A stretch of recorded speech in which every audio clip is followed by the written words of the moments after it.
47வது ശ്ലോകം. യസ്യ പ്രസന്നഃ ഭഗവാൻ ഗുണൈഃ മൈത്രീ ആദിഭിഃ ഹരിഃ. യസ്യ പ്രസന്നോ ഭഗവാൻ ഗുണൈർമൈത്ര്യാദിഭിർഹരിഃ തസ്മൈ നമന്തി ഭൂതാനി നിമ്നം ആപ ഇവ സ്വയം. തസ്മൈ നമന്തി ഭൂതാനി നിമ്നമാപ ഇവ സ്വയം. യസ്യ പ്രസന്നോ ഭഗവാൻ ഗുണൈർമൈത്ര്യാദിഭിർഹരിഃ തസ്മൈ നമന്തി ഭൂതാനി നിമ്നമാപ ഇവ സ്വയം.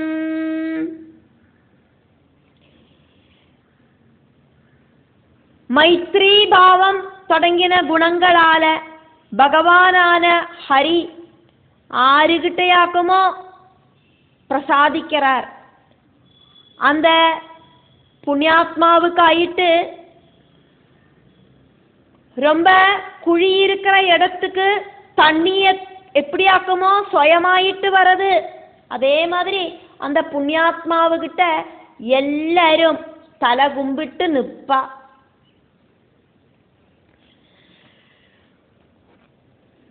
பகவான் ஹரிஹி ஐஸ்வர்யம், ஸ்ரீ, ஞானம், யசஸ், வீரியம், வைராகியம் இப்படி இருக்கிற 6 பகங்கள் 6 குணங்கள் இருக்கிற பகவான் ஸ்ரீஹரியோடு மைத்ரி ஆதிபிகி மித்ரபாவம் தொடங்கின குணைகி நல்ல குணங்கள் எல்லாம் இருக்கிற யஸ்யா இந்த குணங்கள் எல்லாம் ஆரிலியாக்குமோ இருக்கு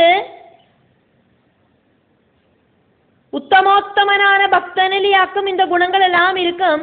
அப்படி இருக்கிற பக்தனில பிரசன்னஹா பகவான் பிரீதனானதினாலியாக்கும் அவனுக்கு இந்த குணங்கள் எல்லாம் உண்டாகிறது. பகவல் குணங்கள் எல்லாம் இருக்கிறவாளையாக்கும் பகவான் அப்படின்னு சொல்றது. உத்தம பக்தர்களுக்கு பகவல் குணங்கள் நிறைய நிறைய இருக்கும். அப்படி இருக்கிறவாளில உத்தம பக்தர்களில ரஜோகுண தமோ குணங்கள் கம்மியாயி கம்மியாயி சத்குணம் ஜாஸ்தி ஆயிட்டு வரும். நிம்னம் தாழ்ந்த இடத்துல, அதுக்கு ஒரு எக்ஸாம்பிள் சொல்லவாக்கும் இங்க சொல்லப்படுறது.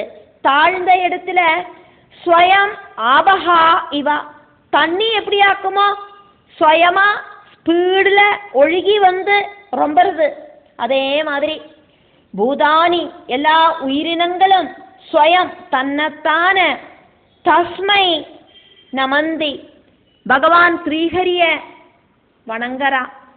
பகவானோடு அனுகிரகம் இருந்தது அப்படின்னா சத்ருக்களை கூடியும் துஷ்டர்களை கூடியும் மித்திரங்களாயிட்டு பார்க்கறதுக்கு சாதிக்கும்.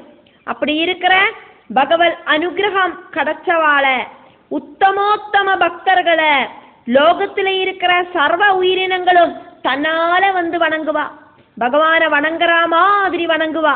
பகவத் உத்தம பக்தர்கள் அவ எங்கே இருக்காளோ அந்த இடத்துக்கு தாழ்ந்த இடத்துல அதாக்கும் நிம்னம் தாழ்ந்த இடத்துல தண்ணி எப்படி ஸ்பீடுல வந்து தன்னைத்தான் வந்து விழுறதோ அதே மாதிரி உத்தமோத்தம பக்தர்கள் இருக்கிற இடத்துல அவளை தேடிண்டு ஜனங்கள் எல்லாம் ஓடோடி வந்து நமஸ்காரம் பண்ணுவா.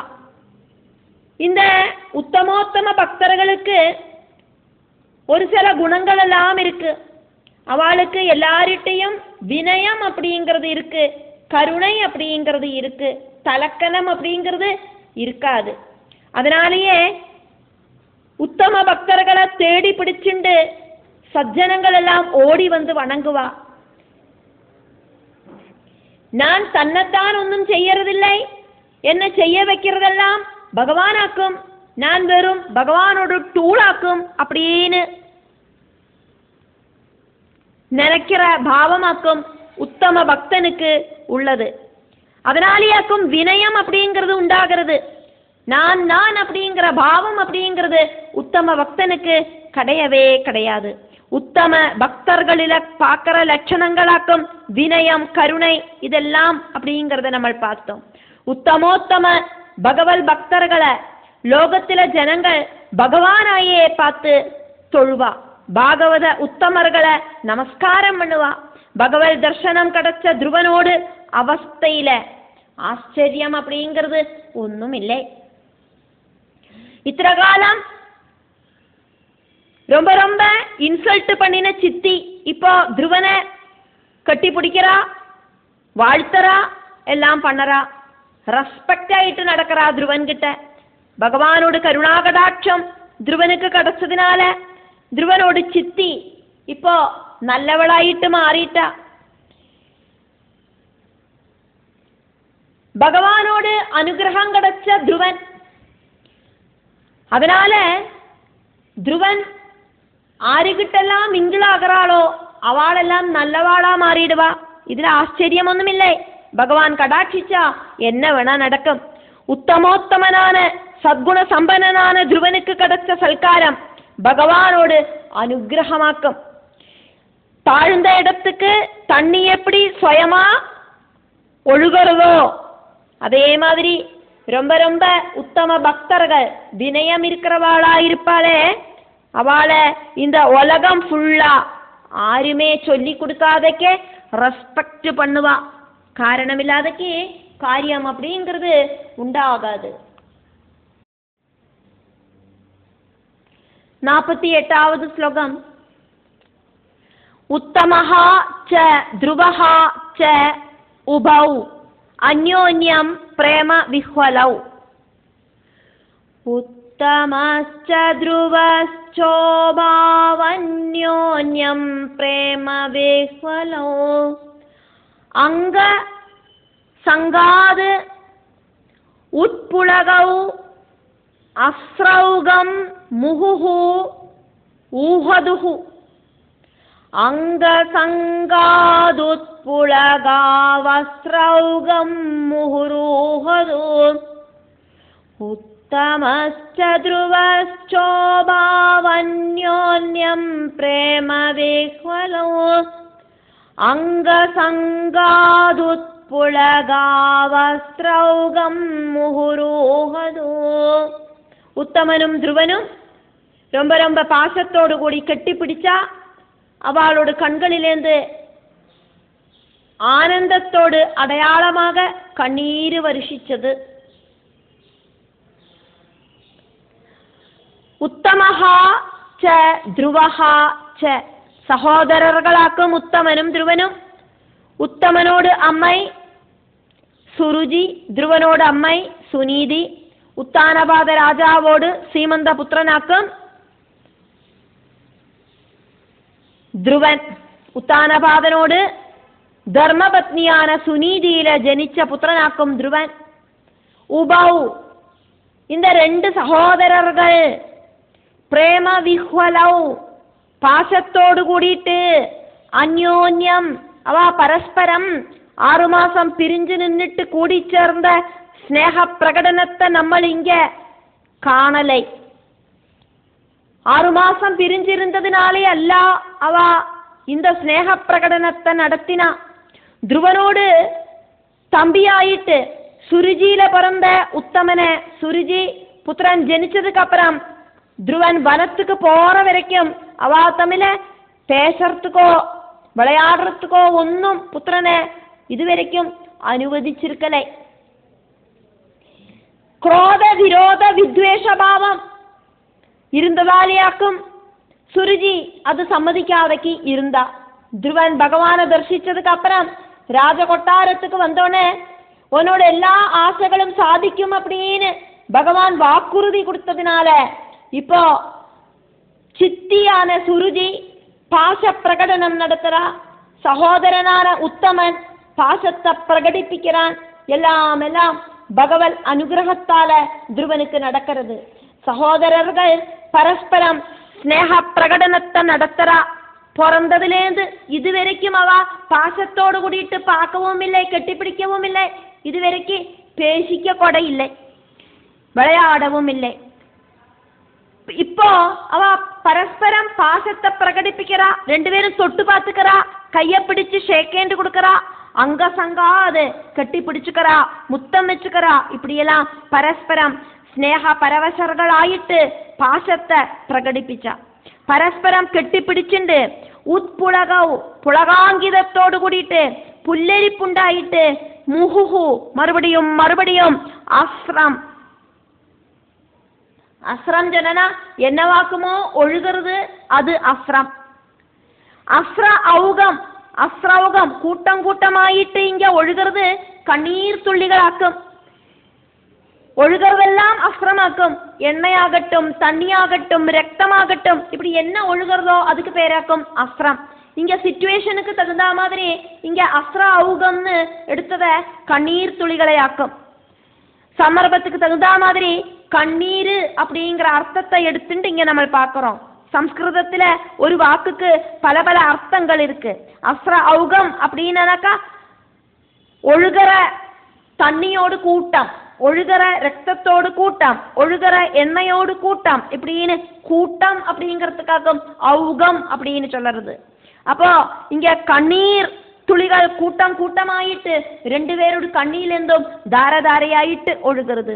ஊஹதுஹு ரெண்டு பேரோட கண்களிலையும் தாரதாரையாயிட்டு அந்த கண்ணீர் பிரவாகமாயிட்டு சந்தோஷ மிகுதியில ஒழுகிறது.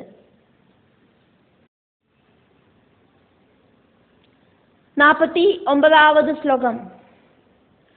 சுனீதிஹி அஸ்ய ஜனனி பிராணேபியஹ அபி பிரியம் சுதம்.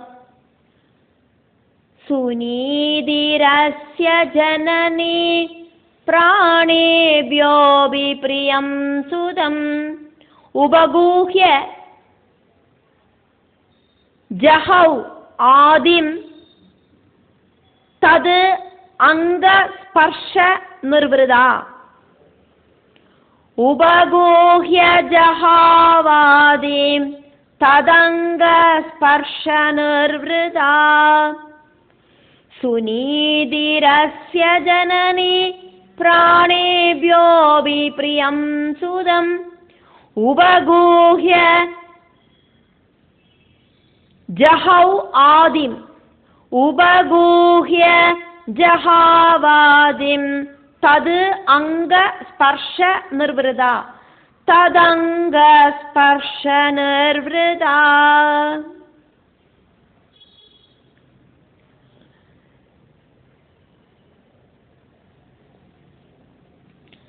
சுனீதிஹி சுனீதி அப்படின்னு பேர் இருக்கிற அஸ்யா துருவகுமாரனோடு ஜனனி அம்மை பிராணேபியா அபி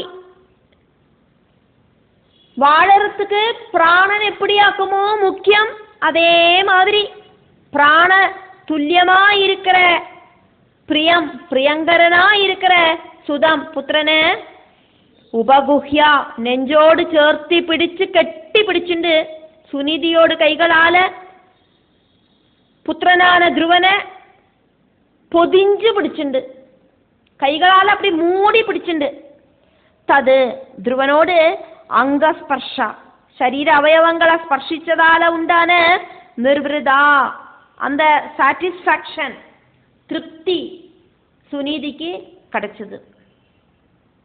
துருவகுமாரன் வர விவரத்தை கேட்டுட்டு மகாராஜாவோடு கூடிட்டு தர்மபத்னி ஸ்தானம் அலங்கரிச்சுண்டு சபத்னியான சுருஜியோடு கூடிட்டு புத்திரஸ்தானத்தில் இருக்கிற உத்தமனோடு கூடிட்டு வீட்டில் குடும்பத்தில் இருக்கிற பெரியவர்களோடு எல்லாம் கூடிட்டு மந்திரிகளோடு கூடிட்டு பெரிய ஒரு கேங் ஆயிட்டு புத்திரனை வரவேற்கிறதுக்கு வந்த சுனீதி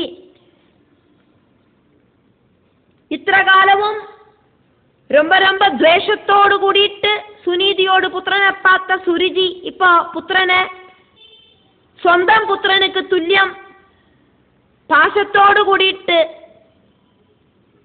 ஸ்னேக பிரகடனம் நடத்துறத பார்த்துட்டு சந்தோஷத்தோடு கூடிட்டு மகாராஜாவோடும் சுருஜியோடும் உத்தமனோடும் ஸ்னேக பிரகடனங்களை எல்லாம் பார்த்துட்டு சுயமா நகர்ந்து நின்றுட்டு இருந்தா. இவாளெல்லாம் தன்னோட புத்திரன் கிட்ட இதுவரைக்கும் ஒரு தடவை கூட பாசத்தோடு கூடிட்டு பார்க்கவோ பேசவோ இல்லை. இப்ப அவளெல்லாம் பேசுறாளே, நன்னா பேசட்டும், குழந்தைக்கு நன்னா சந்தோஷமாகட்டும் அப்படின்னு நகர்ந்து நின்னா. இப்போ மகாராஜாவான உத்தானபாதன் தன்னோட பிரிய പുത്രനായിട്ട് സ്വീകരിച്ചதை பார்த்துட்டு സുരുചിയോടും ഉത്തമനോടും സ്നേഹ ഉപചാരങ്ങളെ பார்த்துட்டு മെല്ലെ മെല്ലെ മന തൃപ്തിയോട് കൂടിയിട്ട് പുത്രൻ കിട്ട വന്നിട്ട് പുത്രനെ കൈകളാലെ സ്നേഹമിகுதியாலே പൊതിஞ்சு പിടിച്ച് സാറ്റിസ്ഫാക്ഷൻ அப்படிங்கறத അനുഭവിച്ചു தெரிஞ்சுண்டா. பெரிய பெரிய துக்கம் அனுபவிச்ச சுனீதிக்கு இப்ப கிடைச்ச சுகம் அப்படிங்கிறது டாப் மோஸ்ட் ஆனந்தமாக்கும். துக்கம் கடினமாயிட்டு அனுபவிச்சு தீர்த்ததால இனி அனுபவிக்கிறதுக்கு துக்கம் அப்படிங்கிறது இல்லை அப்படிங்கிறதுனால ஆனந்த மிகுதியில அந்த சுனீதி சாட்டிஸ்ஃபாக்ஷன் ஆயிட்டு இருந்தா. புத்திரனை ஸ்பர்ஷிச்ச அந்த சாட்டிஸ்ஃபாக்ஷன் வார்த்தைகளால சொல்லி புரிய வைக்கிறதுக்கு சாதிக்காது. ஆனந்த அனுபூதி அப்படிங்கிறது சொல்லறதுக்கு வார்த்தைகள் கிடையாது. சுனீதி அப்படிங்கிற துருவகுமாரனோட அம்மை ஆதிம் ஜஹவ் மனக்கவலைகளை வெடிஞ்சா. இப்போ மனசுல எந்த விதமான கவலைகளும் கிடையாது. இப்போ அந்த மனசுல பரமானந்த அனுபவம் மட்டும்தான் இருக்கு. பகவானோடு திருவிளையாடல் மகிமை அப்படிங்கிறது வர்ணனைகளுக்கு அப்பாற்பட்டதாக்கும். ரோகம் இருக்கிறவாளுக்கு சுகமாகும், சத்ருக்கள் மித்திரங்களாகும். அழறவனை சிரிக்க வைப்பார் பகவான். தரித்திரன் கோடீஸ்வரனாயிடுவன், சேவகன் ராஜாவாயிடுவன். அவமானம் அனுபவிக்கிறவாள உத்தம பக்தர்களை பகவானோட சக்தி பிரபாவத்தால ரெஸ்பெக்ட் செய்ய வைப்பார். யாரெல்லாம் ஆக்குமோ இன்சல்ட் பண்ணினா அவளெல்லாம் அந்த உத்தம பக்தர்களை ரொம்ப ரெஸ்பெக்ட் ஆயிட்டு பாருப்பா. எல்லாரும் இப்படி புத்திரனை ரெஸ்பெக்டோடு கூடிட்டும் பாசத்தோடு கூடிட்டும் பார்க்கறத பார்த்துட்டு சுனீதிக்கு ரொம்ப ரொம்ப பரமானந்தம். புத்திரனுக்கு பசிக்குமே, புத்திரனுக்கு பயமா இருக்குமா, புத்திரனுக்கு வன்ய ஜீவிகளை பார்த்து பயம் உண்டாகுமா, இந்த சிங்கமும் புலியும் எல்லாம் குழந்தைய உபதிரவிக்குமா அப்படிங்கிற கவலைகள் எல்லாம் இப்போ சுனீதிக்கு இல்லாம போயிடுத்து. புத்திரனை கண்ணுல பார்த்ததோடு கூடிட்டு பரமானந்த அனுபவம் மட்டும்தான் இருக்கு. சுனீதிக்கு மன கஷ்டங்கள் என்னெல்லாம் இருந்ததோ ஒரு நொடியில பகவான் அதெல்லாம் இல்லாம பண்ணிட்டார். மகாராஜாவோடு பிரிய பாரியையாக்கும் இப்போ சுனீதி. ஃபுல் ரெஸ்பெக்ட்ஃபுல் ஆயிட்டாக்கும் சுருஜி இப்போ சுனிதிய பார்க்கறா.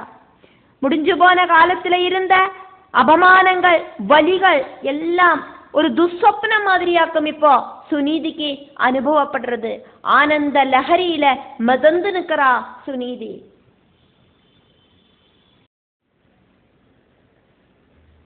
50வது ஸ்லோகம்.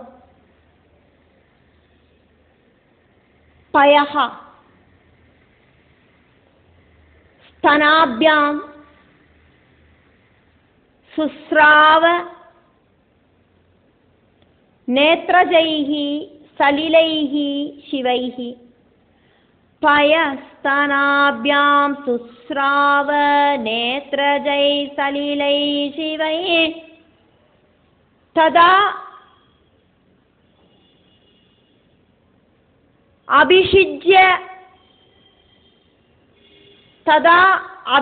அபிஷிஜ்யமானாப்யாம் வீரா வீரசுவஹா முகுஹு.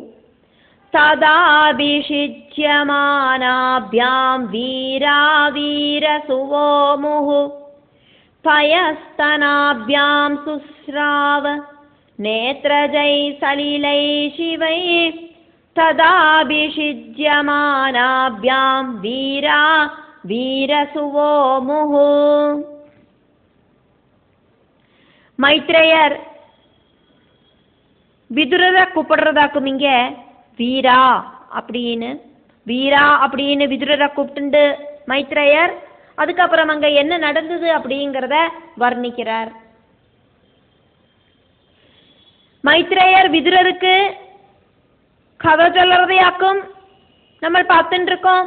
மைத்ரேயர் விதுரருக்கு சொல்ற கதையாக்கும் இது அப்படின்னு நம்மளை நடுவுல ஞாபகப்படுத்தவாக்கும் பல ஸ்லோகங்களிலையும் விதுரரை பல பேருகளில மைத்ரேயர் கூப்பிடுறத நம்ம பார்க்கிறோம். நம்மளோட மனசு துருவகுமாரனோட கதை கேட்கறத அந்த காலகட்டத்துக்கு பிரயாணம் செஞ்சுட்டு அங்க நடக்கிற காரியங்கள் நம்மளோட மனசுல இப்ப நடக்கிற மாதிரி தெளிஞ்சு வரும். அப்படி நம்ம அதுல லயிச்சு கதைகள் கேட்கறத மைத்ரேயர் விதுரரை பல பேருகளில கூப்பிட்டு கதைகளை கொண்டு செல்லுறார். பாகவதத்துல எல்லா கதைகளும் நம்மளோட மனசுல பெரிய ஒரு இன்ஃப்ளூயன்ஸை உண்டாக்கும். அதுல எந்த விதமான டவுட்டும் கிடையாது. 12 ஸ்கந்தம் பூர்த்தியாக்குற டைமில் நம்மளோட ஞானம் கோடி சூரியன் உதிச்சு நிற்கிற மாதிரி பிரகாசிக்கும். அந்த அனுபவம் உண்டாகிறதுக்காயிட்டு பாகவதத்துல எல்லா ஸ்லோகங்களையும் மனசுல நன்னா புரிஞ்சுண்டு அந்த பாகவதத்தை ஆஸ்வதிக்கணும். ஒரு ஸ்லோகமும் விட்டு களையறதுக்கு பாகவதத்துல இல்லை. வில்லாளி வீரனாக்கும் விதுரன், பகவல் யாத்திரைக்கு அப்புறமாக்கும் விதுரன் சத்குணி ஆனது.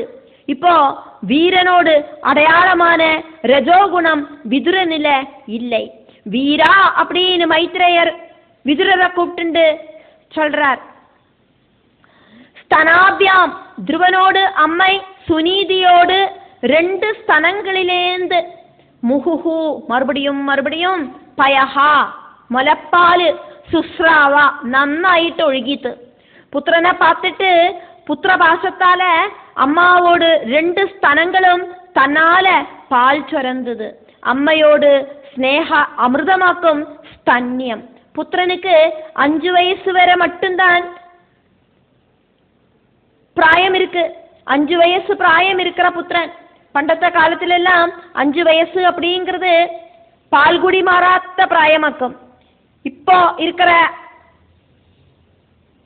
இந்த காலகட்டத்தில் இருக்கிற அம்மாக்கள் எல்லாம் சௌந்தரியம் இல்லாம போயிடுமோ அப்படின்னு நினைச்சுட்டு சின்ன குழந்தைகளுக்கு கூடியும் பசுபால் அப்படி இல்லைன்னா ஆர்டிஃபிஷியலா இருக்கிற பவுடர் பால் இதெல்லாம் நமக்கும் கொடுக்குறா. இந்த உலகத்துல வேற ஒரு ஸ்தன்ய ஜீவியும் ஸ்தன்யம் கொடுக்காம இருக்கிறதில்லை. மாடர்ன் லைஃப்ல ஸ்தன்யம் கொடுக்கிற அம்மாக்கள் ரொம்ப கம்மி. மாதൃ ஹிருதயம் ஸ்னேக பரவசத ஆனதுனால பாசத்தால ரொம்ப விழிஞ்சதால பிஞ்சோமன பைதலா இருக்கிற அந்த துருவகுமாரனுக்கு அமிர்தத்துக்கு துல்லியமான ஸ்தன்யம் சுனீதியோடு 2 ஸ்தனங்களிலேருந்து தன்னால சொரந்தது அப்படின்னு மைத்ரேயர் விதுரர்கிட்ட சொல்றார். வீர சுவஹா சுனீதியோடு தைரியம் இருக்கிற வீரனான புத்திரனுக்கு ஜென்மம் கொடுத்த அந்த சுனீதியோடு நேத்ரஜைஹி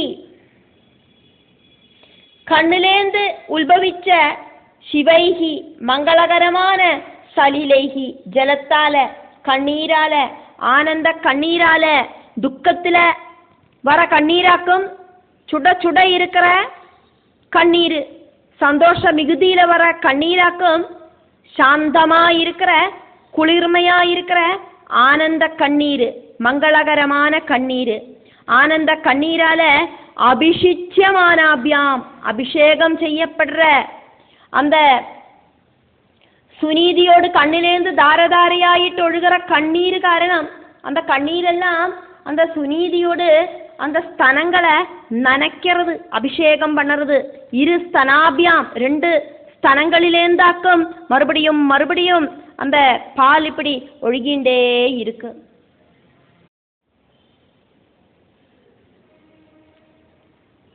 சுனீதியோடு 2 ஸ்தனங்களிலேந்து தன்னால பால் சுரந்தது அப்படின்னு மைத்ரேயர் விதுரர்கிட்ட சொன்னதையாக்குமே நம்ம பார்த்தோம். அதுக்கப்புறம் அந்த ஸ்தனங்கள் அப்படிங்கிறது எப்படி இருந்தது அப்படிங்கிறதையாக்கும் இங்க வர்ணிக்கிறார். அந்த சுனீதியோடு ஸ்தனங்கள் வீரசுவஹா வீரனான புத்திரனுக்கு ஜென்மம் கொடுத்த அந்த சுனீதியோடு ஸ்தனங்கள் நேத்ரஜைஹி கண்ணிலேந்து உல்பவிச்ச சிவைஹி மங்களகரமாயிருக்கிற சலிலைஹி ஜலத்தால கண்ணீரால ஆனந்த கண்ணீரால அபிஷிச்சியமானாபியாம் அபிஷேகம் செய்யப்பட்டது. ஸ்தனங்கள் எல்லாம் இப்படி நனைஞ்சு போச்சு கண்ணீரால.